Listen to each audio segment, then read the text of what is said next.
Marty McFifty. Good morning, good afternoon, and evening, the internet. This is Marty McFifty with the Rambleast Report. First off on this week's all-music special, death metal, literally.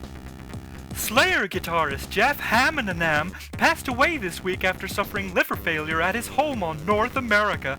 Hammond, 49, had suffered from a debilitating flesh-eating disorder since being bitten by a large spider in his hot tub 2 years ago. The Slayer guitarist was famed for his evil riffs and frenzied lead playing alongside bar-coded cretin Kerry King.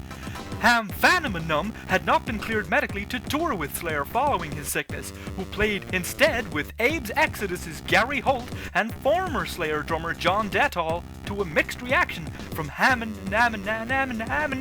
fans.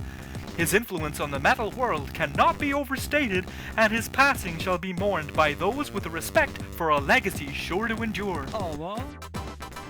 Also in the news, Guns N' Roses drummer Steve Adler is back in rehab this week following his decision to resume the consumption of drugs intravenously and by other means unfit for broadcast. The Stick user, 48, has managed to outlive Slayer's Ham fan for fun despite a noted lead in the personal abuse race and refusal to contribute in any significant fashion to the musical landscape of the last 20 years. If I can editorialize for a moment. It's your segment, McFifty. Thanks. Well, I'm not saying Adler should have died first, but, well, that is what should have happened. In this week's Ghost news, Julio Iglesias is set to release his record-breaking 89th album. A funny thing happened on the way to the cemetery. I died and wound up buried there later this year.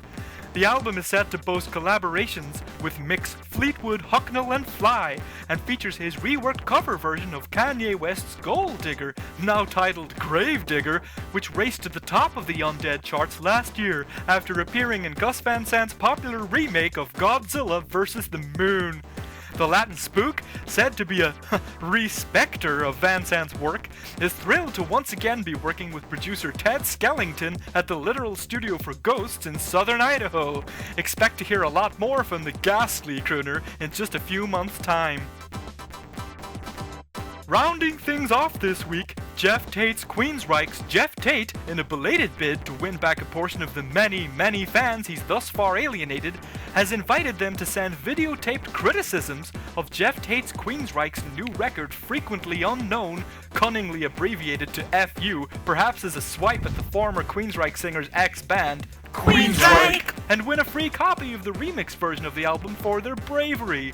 Tate, who, let's admit, looks at least a little like a child's reluctant description of a pirate they scream in their sleep about, is perhaps unfamiliar with the foundations of the internet in taking his bold reaction to online criticism in such a new direction.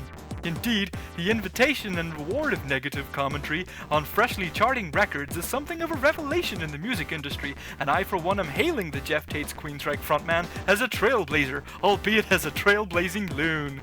That's all for this week. I've been Marty McFifty for the Rambleast Report. And remember, you scream, I scream, we all scream for Ice Cube.